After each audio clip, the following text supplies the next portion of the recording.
Hi, I'm Nicole Ferraro, and this is The Divide, a podcast from Light Reading exploring the ongoing digital divide, why and where it still exists, and what needs to be done to get people everywhere connected to reliable, high-speed internet. My guest today is David Witkowski, senior member at the Institute of Electrical and Electronic Engineers, or IEEE, where he also heads up the Future Networks Working Group. We catch up on a wide range of issues impacting broadband access and the digital divide, from the outcome of the BEAD program in the US to the evolution of satellite broadband and fixed wireless technologies.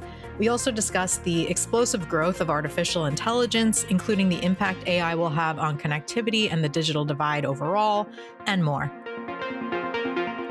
David, welcome back to the podcast. Great to see you again. How's it going? Great to see you. Thanks for having me back. Everything's good. It's my pleasure. The listeners won't get the benefit of seeing your Team USA t-shirt, but go team, indeed. Go team. So you were last on the podcast a few years ago, or a couple of years ago. Time is kind of losing all meaning, but would love for you to start off, just give us a quick refresher on IEEE and your role. Yeah, in the IEEE, I am a senior member.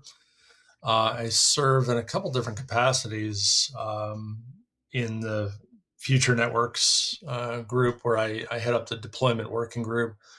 I also work with the IEEE Standards Association on electromagnetic safety standards and with the Committee on Man and Radiation. And I am a life member of the Microwave Theory and Techniques Society. Say that one again.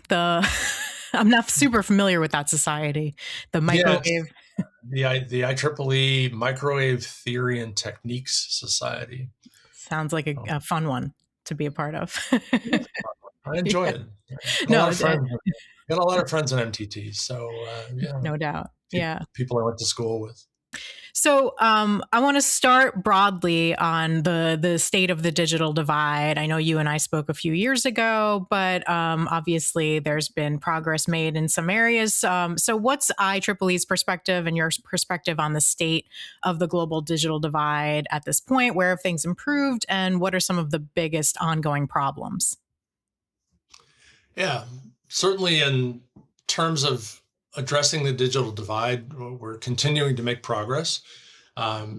Big programs like BEAD, California Advanced Service Fund in the West Coast, state broadband offices, I think because of BEAD have become a thing. Mm-hmm. So therefore now states are programmatically looking at the question of digital divide. Coming out of the pandemic, we have all agreed that this is something that we need to focus on. If there was an upside to the pandemic, it was that we made broadband a priority.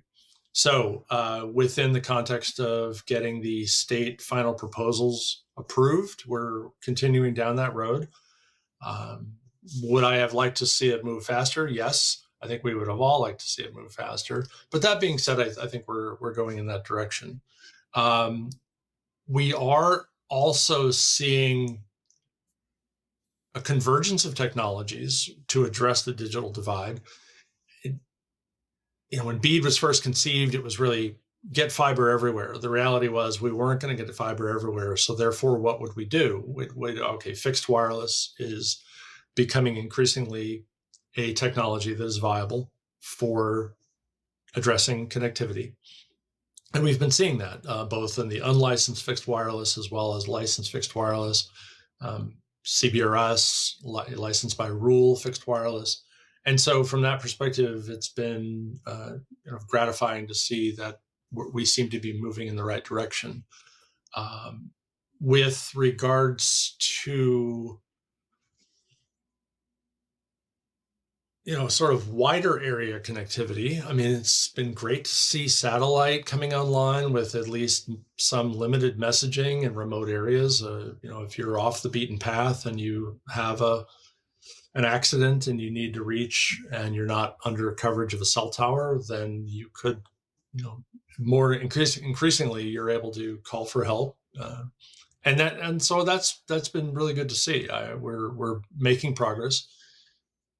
It is a big job, and it's it always was going to be a big job. So the fact that it's not moving faster, we understand that it was going to move as fast as it could, but it's just a big job. And Mhm. so, yes, we're making progress. I'd like to see it go faster. Hopefully in the coming years, we will see it go faster. So sticking with BEAD actually for a second, since you mentioned fixed wireless and satellite, if I could ask you just a follow up on those technologies. First of all, with satellite, when we spoke a few years ago, your top concern was scalability. So I'd love to know if you feel like things there have improved. And from a fixed wireless perspective, given you're at the IEEE over there, I'm wondering if there's anything in the technology itself that you feel like, or in spectrum access or otherwise, that has made it more viable over the last few years in terms of sort of competing with fiber or at least delivering similar results? In locations where there's nothing and satellite is all you have, then definitely I think it's good to see satellite improving in its throughput and its ability to sustain connections and be somewhat seamless. Uh, it is getting better. I think that it will be interesting to see how some of the up and coming satellite constellations play against the more established satellite Mhm. constellations. The established satellite constellations have been adding platforms, adding satellites that are next generation, and that's been good, both from a throughput perspective as well as just a performance in general perspective. You can't overcome the latency because that's set by the speed of light, but it is good to see them moving, like for example, in direct to cell. So adding the direct to cell birds has been something that's out there now as well. Um, you know, how are these other constellations gonna ramp in, and how long is it going to take, and are they gonna be there soon enough is one of the things that I do worry about. Um, but you know what, some of the areas that I help out with through my nonprofit work, through Joint Venture Silicon Valley, through Monterey Bay Economic Partnership. I mean, we're dealing with communities like Big Sur, which are just completely isolated from Northern California. You're never going to get a lot of fiber run to that area. So you really have to be creative in how you serve those residents. And satellite really is looking like it is the technology for those remote communities. And so, from the BEAD perspective, we did see, depending upon the state, more or less satellite.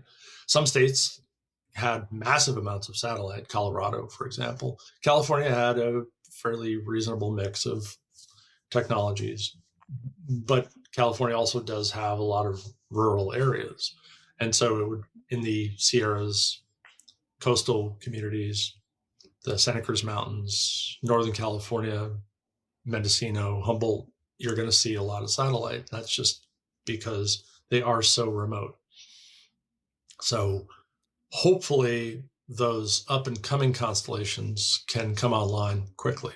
I do worry, I'll be honest, I do worry that it will take some time to get those operating. And for those communities that they won BEAD in, they're going to wait for those constellations to come online. Yeah. I'll. I think you're not saying the name of the company, but I'll just say that Amazon Leo won a fair amount of money for a service that doesn't actually exist yet. So, and they've now requested an extension with the FCC, which I think was granted on, their expected constellation and all of that. So it's a little surprising to me to see so much funding awarded to a service that doesn't commercially exist. Obviously, Amazon has a track record for succeeding with its ventures, but still remains to be seen how that works out. And then we also have the SpaceX efforts to get the states to sign off on a rider that has now been turned down by the NTIA, but essentially trying to undercut the idea that they can meet some of the performance and capacity expectations that they signed up for when they bid on these locations. So I agree there's some questionable future here with some of this stuff. And I'm going to be fair and say that I know several people who work at Amazon Leo, and they're great. I mean, the people that I know who work there, they're very bright, they're very capable. If the physics and financial realities are not going to get in the way, that I have full faith that they will do it, because they are very good. They're very bright people. But there are realities there that are just sort of, it's money and engineering. And at the end of the day, that's really what you're going to be up against. So yes, it is. I do worry that there were a lot of satellite awards, and those people could conceivably end up waiting while other people are being connected. And that's, again, the reality of the situation is that those communities may never have gotten anything. And so to have something is better than nothing. It would be awesome if we could just run fiber to every home in America, and that would be the perfect world. We don't live in a perfect world. So therefore there are communities who are going to say, well, I'd rather have satellite sometime down the road than have nothing at all. Yeah. Well, it'll give us another reason to catch up in a year or two to see how all of that is actually progressing. 2027.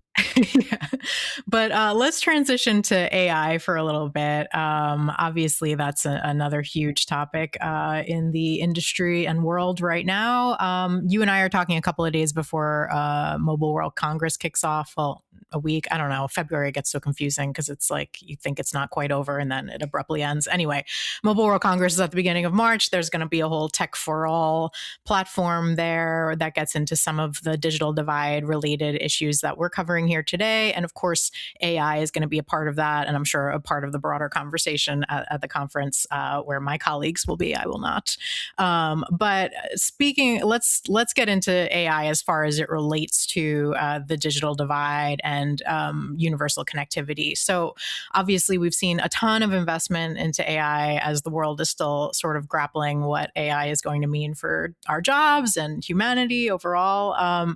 So what's your take on the role AI can have in addressing the digital divide, and what policies and standards are needed to avoid AI sort of widening the digital divide when it comes to access or digital education or even widening inequality through resource use, et cetera? Just love your take on where all that stands right now.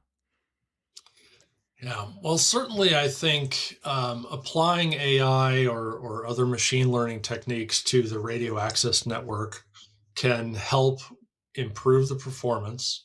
Right now, networks are designed by RF engineers and people who know how to point the antennas in a way that makes sense. Now, if you can apply some intelligence to that to allow it to say, for example, self-tune, adjust angles and azimuths, then that or even potentially to switch resources to where they are needed, then I think that could be really good.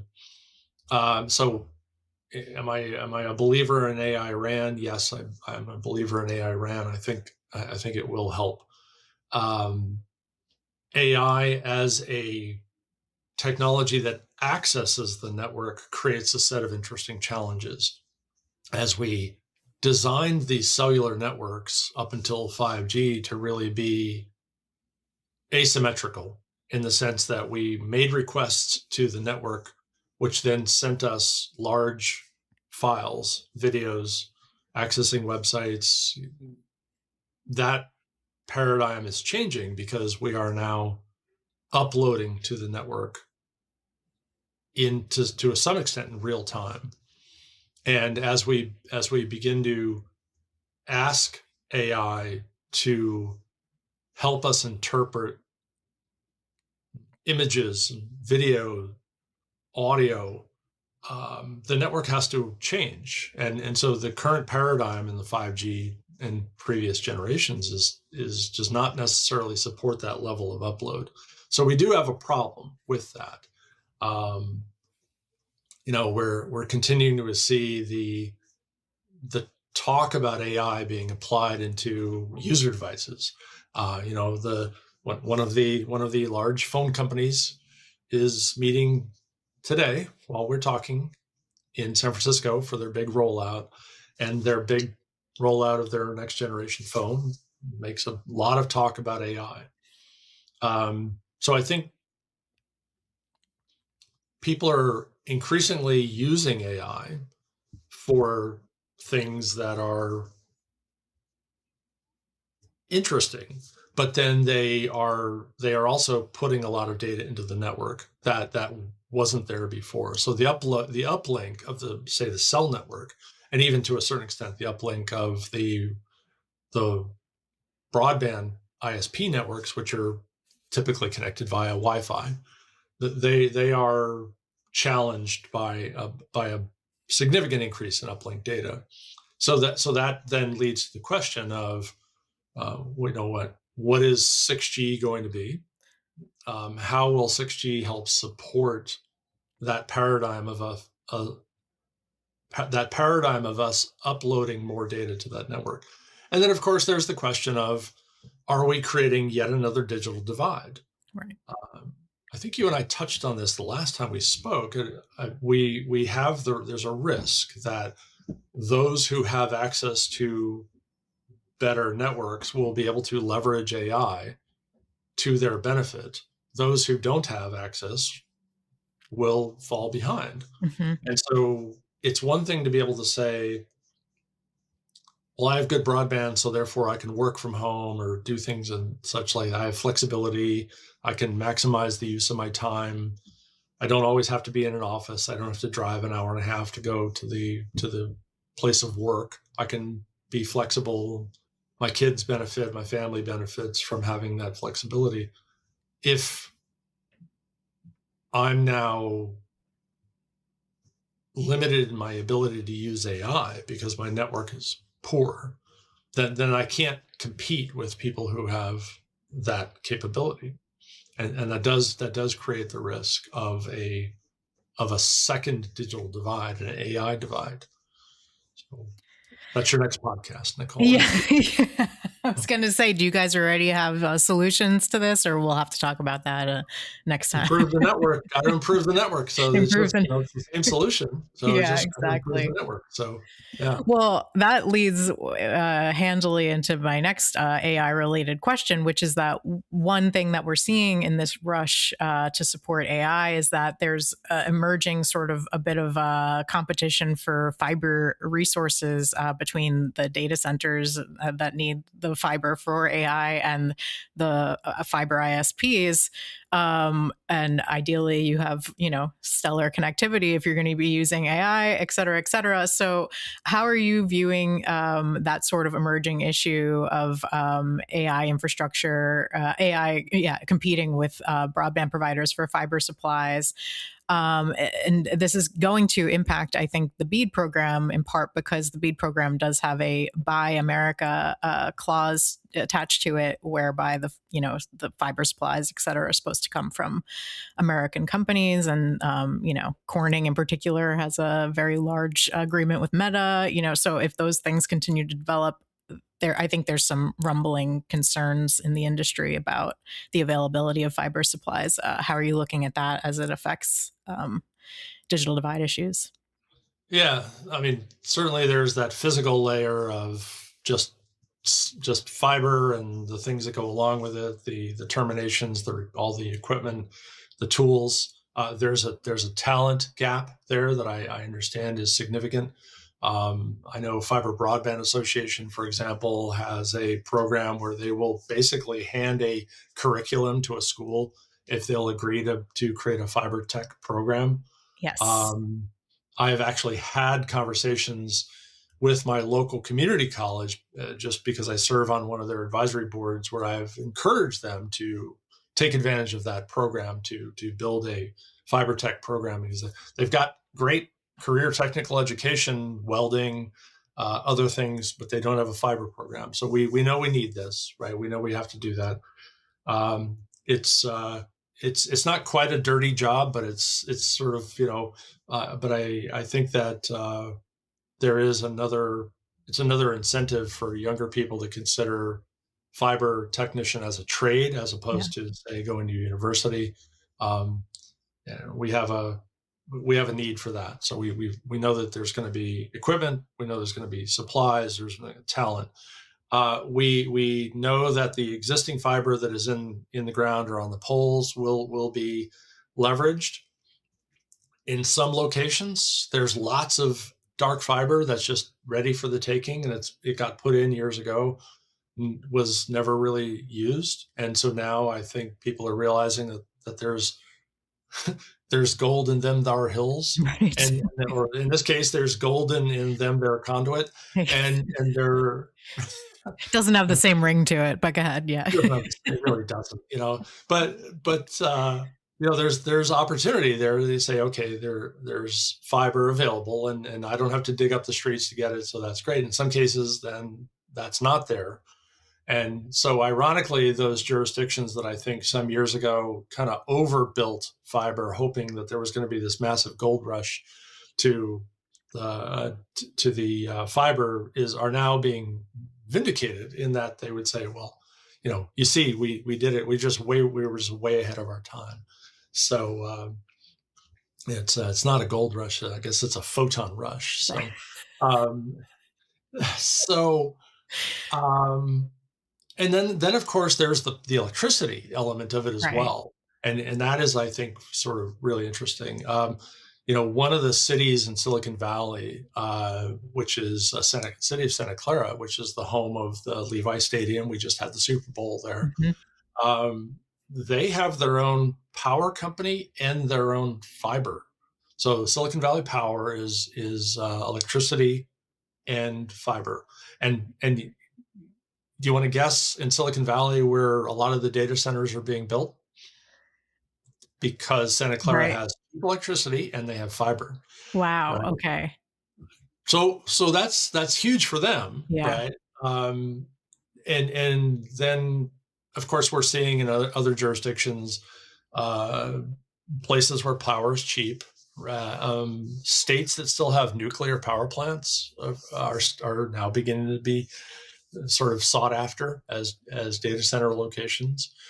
So yes, I do think that electricity and availability of fiber are going to drive the photon rush, Yes. as people seek to go to those locations where they can get power and they can get connectivity. And if jurisdictions can move quickly to lower their electrical rates and provide more fiber, then they too can participate in the photon rush. So, okay, so you see this as a challenge, but the resources exist if the policies are enacted properly, right? I, I think that some jurisdictions will realize that in order to benefit from this, that they will need to move more quickly than they have traditionally. Right. Some jurisdictions will move quickly because that's their mindset. Some jurisdictions will not be compelled to move quickly and will suffer. Hmm. But let's be fair. That's a problem for even BEAD, Sure. because we can bring lots of money into a community and say, hey, let's connect every home in this with fiber. And if the city can't get out of its own way, then that's going to take a while, or it may never occur. I'm not going to name the city and I'm not going to name the ISP, but I will tell you that in one of the nonprofit groups that I work with, we had one of the big national ISPs wanted to come into that community and wanted to put their next generation technology in that community. And they wanted to make it a showcase. And the chief network officer was personally involved in trying to see this happen. the city could not get out of its own way to issue permits. Hmm. It wanted a permit every time they touched a vault or a pole, and the ISP was like, "We can't do that." Right. So they walked away. And this community would have gotten the next generation hot technology, and instead they got left behind. They created their own divide. They created their own divide by not dealing with their permitting. Yeah. And that was just it's a DNA of the city that they have this weird permitting paradigm. Yeah. But they lost. They lost not for any reason other than they just took themselves out of the running. That's really tragic. Right? Yeah, yeah, it's a hard one to grapple with. I know the industry is heavily focused on trying to get the permitting problems resolved through the FCC, but it's questionable if that's the mechanism to do that through. But yeah, it's an issue. Is that the The- WT 25-276? I'm sorry. Do you think that I have the docket numbers memorized? Of course, you have the docket numbers memorized. You're Nicole Ferrara from the Digital Divide. You've now So, exposed me for not having the docket numbers memorized, but I trust that you are correct. It's this wire line speeding up one or the other.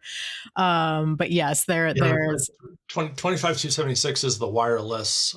So basically, the idea of 25276, yeah. to educate you, is to apply the FCC 2018 report and order to, which was for small cells, to macros, and that's a Yeah. cellular, but it's a cellular docket. So, Okay, yes. you're just showing off now. So. All right, I'm going to transition us into another topic is that's related to everyone having digital equity is having resilient and redundant connectivity networks. I can speak to this as a New Yorker amidst the blizzard that we had these past couple of days. I did not suffer any service losses, whereas some of my neighbors in other boroughs, other neighborhoods with power lines overhead that got weighed down by some snow, they did lose some power and connectivity. So just thoughts, that's anecdotal, but these are issues impacting this country and the globe. So just curious for your thoughts on best practices or policies for sustaining internet networks worldwide amidst climate issues and all other manner of disruptions. Yeah. Sustainable connectivity certainly varies widely, depending to your point, and the anecdote that you shared is that it varies widely depending upon where you are. Yeah. And it varies by technology. So in some technologies are more or less resilient. Because some technologies are more or less grid tied, Mm-hmm. and some technologies really are very dependent upon the power, the utility power remaining there. Others will push power down the line to help sustain repeaters and amplifiers and such things that require that. And in some cases, we have outages which begin immediately when the power goes off. In some cases, we have outages which begin hours after the power goes off because the batteries will deplete. In Northern California, we recently had a big series of storms. We lost power for about 3 hours. My network remained active. Now, I have battery backups at my house for my router, my wireless access points. So I didn't go offline during that time. But those who were on a different technology went offline immediately. Even if they had battery backups for their router, it didn't matter. This is a known ongoing problem that will have to be addressed as we continue to move forward. And there are permitting issues. There are public perception issues that go into this. We work a lot in expert witness work for cellular applications. So we work at the planning commission level or sometimes at the council board of supervisors where applications are before a municipality. And many times the complaint is about not only the tower, but about the fact that there's a generator involved and fears about fuel leaks, noise, sort of impacts. Is it going to disturb a local, a native species, owls or something that live in that area? And so sometimes the applicant will end up pulling the generator out because they want to get the permit to move forward. I see that happen more often than it should, to be honest with you.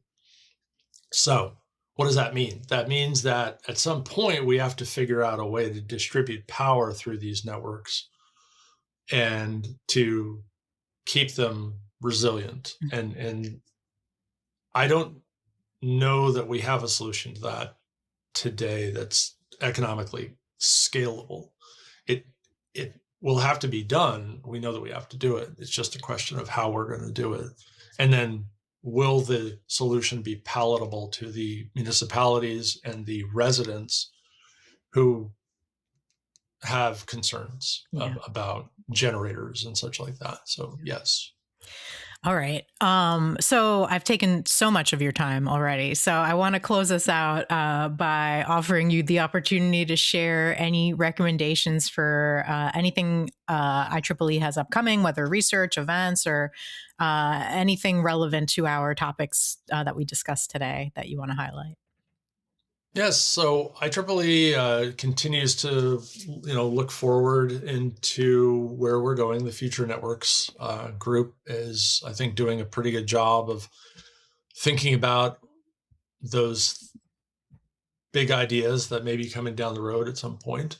As we've been working on, things like AI ML as AI and machine language as applied to the RAN. There's groups that are working on sustainability. The question of, for example, power consumption in the network. How much of our planet's electricity is being used for connectivity is something that we continue to think about. 5G we're 6 years into 5G at this point, and 6G is coming down the road. So we have to figure out what 6G is going to look like. I'm sure there's going to be a lot of IEEE folks at Mobile World Congress this week. We've got our Mobile World Congress Americas later this year. International Wireless Communications Expo is also happening, I think, next month. There's ConnectX, so I'm thinking kind of more about, I'm probably naming more of the wireless shows just because that's my area. Sure. But there's the fiber shows as well, and those are coming. And in my estimation, I think we're really living in exciting times because there's so much going on, and hopefully we can set a path that works for not only the people who need the connectivity, but the jurisdictions that are required to say yes to the applications to connect those people. And then as we continue to see the technologies grow, maybe we can solve these problems that we've discussed. And I have confidence that smart people will figure out how to move things forward. And I know the IEEE is doing what it can to support that activity and help move some of these ideas forward. Well, that's a perfect place to leave it in an optimistic, on an optimistic note. Thank you so much, David. I really appreciate your time and perspectives. Thank you, Nicole. Always great to talk to you.